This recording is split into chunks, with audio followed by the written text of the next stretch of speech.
We're going to read Magic Treehouse Merlin Missions number 22. Hurry Up Houdini, Chapter 8, Master of Escape. You? Breathed Annie. You're the great Houdini? Said Jack. He couldn't believe it. Just give us a moment to set up our show, Houdini shouted to the audience. Sit tight and we'll be back quick as a wink. In the meantime, how about a nice hand for these funny little magicians? Music played, Jack and Annie bowed, the crowd roared enthusiastically, and the red curtain came down. Bess rushed over to Jack and Annie. Thanks for helping us out, she said. We had no idea you had a comedy act, Harry said. We had no idea you were the great Houdini, said Annie. That's what we figured, said Bess. Forgive us for having a little fun with you two. Harry, hurry, Mr. Dewey said. The theater owner led Houdini back to his dressing room. Thanks again, you crazy kids, for covering for us, said Bess, hugging Jack and Annie. Everyone, please clear the stage, Mr. Wilson said. We have to reset. Stick around and watch us, Bess said to Jack and Annie. She guided them to a couple of chairs just off stage. Sit here. I have to help Harry. She hurried back to the dressing room. As crowd noises filled the theater, Annie turned to Jack. Can you believe it, she said. No, I can't. I can't believe it, said Jack. He was in a daze. Maybe we'll learn the secret of greatness from him now, said Annie hopefully. Oh, right, said Jack. He pulled off his gloves and looked at the ring of truth on his finger. He hoped it would soon start to glow. While the Houdinis prepared for the show, the stage hands found all the rabbits and doves and put them back in their cages. They picked up the cards and rings and hauled the table away. Set Harry's cabinet center stage, Mr. Wilson called. Hank and Butch carried a wooden cabinet onto the stage. Black fabric covered 3 sides of it, and a black curtain hung in front. Just as the audience began to stomp their feet, Mr. Dewey led the Houdinis out of the dressing room. Bess was wearing white tights and a short pleated dress. Her delicate face was framed by a ring of dark curls. Harry was dressed in an elegant black suit, his hair combed back neatly. The curtain rose, and the orchestra played a rousing tune. Bess stood beside the cabinet, while Harry stepped into a spotlight. For a long moment he gazed intensely at the audience. When the noisy crowd grew quiet, he spoke in a voice that carried all the way to the back of the theater. There's Houdini, see him?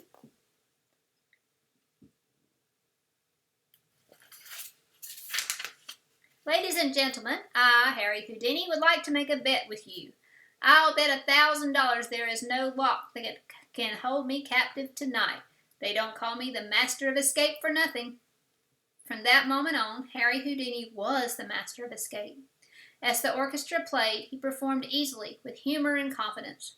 Several times during his act, he invited volunteers on stage to make sure all his locks were securely locked and all his knots were tightly tied.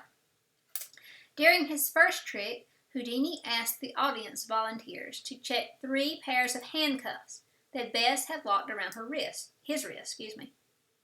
Then he stepped inside his cabinet. Bess closed the black curtain. Let's count to 10 together, she called to the crowd. Everyone counted. 1, 2, 3. On the count of 10, Houdini threw open the curtain, his handcuffs dangling from his hand. Jack and Annie gasped. How'd he do that? Jack said. Harry did the trick again with a new level of difficulty. This time, Bess not only locked handcuffs around Houdini's wrist, she also wrapped chains around his ankles and secured them with padlocks. Again, excited volunteers made certain that all the locks were truly locked. When the black curtain closed, Bess asked everyone to count again. On the count of 10, Harry threw open the curtain, freed from his shackles and handcuffs. The crowd clapped and cheered. And now, he said, the Master of Escape will share with you his most thrilling and dangerous escape to date.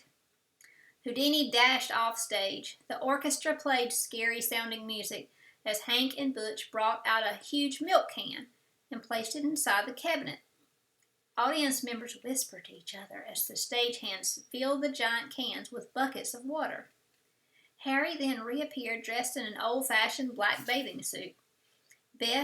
Bess put the 3 pairs of handcuffs around his wrist again. After volunteers checked the locks, Houdini climbed inside the milk can. Jack and Annie stood up to watch. Houdini lowered himself into the water until he was completely inside the can. Water splashed over the sides. Bess then closed the lid, padlocked it, and pulled the black curtain. While the can was out of sight, the orchestra played tick-tock, tick-tock.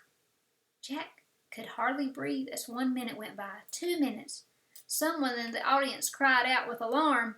"How does Harry keep from drowning?" Jack wondered anxiously. "How can he undo handcuffs in such a tight space?" Suddenly, Houdini threw back the curtain. He was standing in front of the milk can, dripping wet. He had escaped again. He stepped to the side and pointed to the lid of the can. It was still locked firmly in place. Bess brought Harry a red robe, and the audience cheered. The orchestra played triumphant music. There he is in his robe after he escaped from the milk can.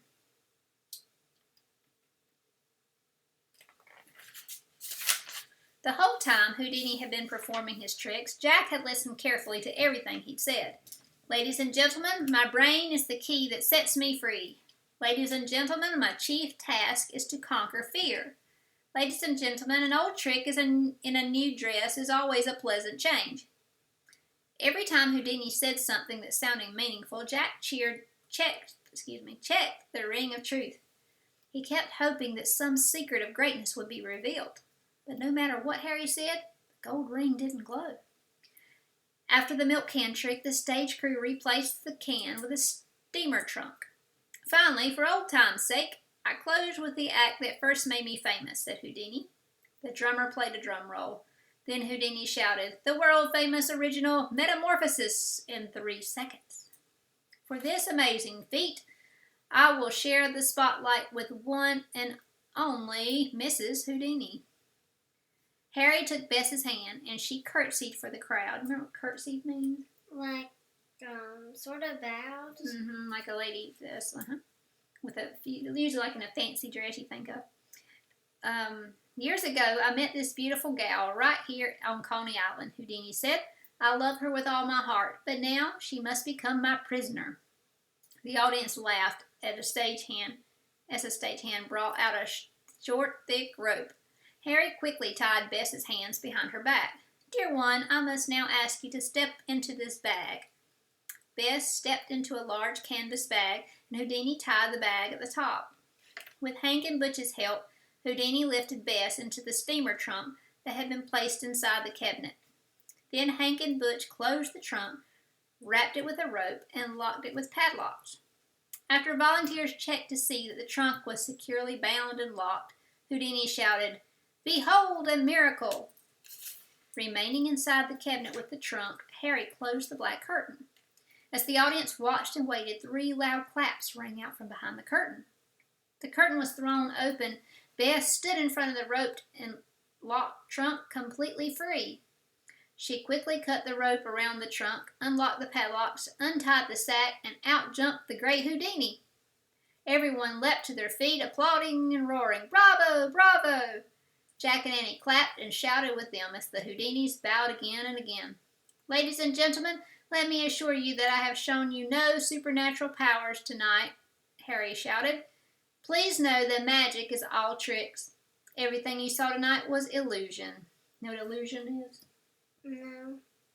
Kind of like it's a trick, something that's like a mind trick. "And Harry Houdini is the greatest master of illusion in the world," Jack thought. Jack's only disappointment was that all during the great Houdini show, the ring of truth had not glowed once, not even the tiniest bit.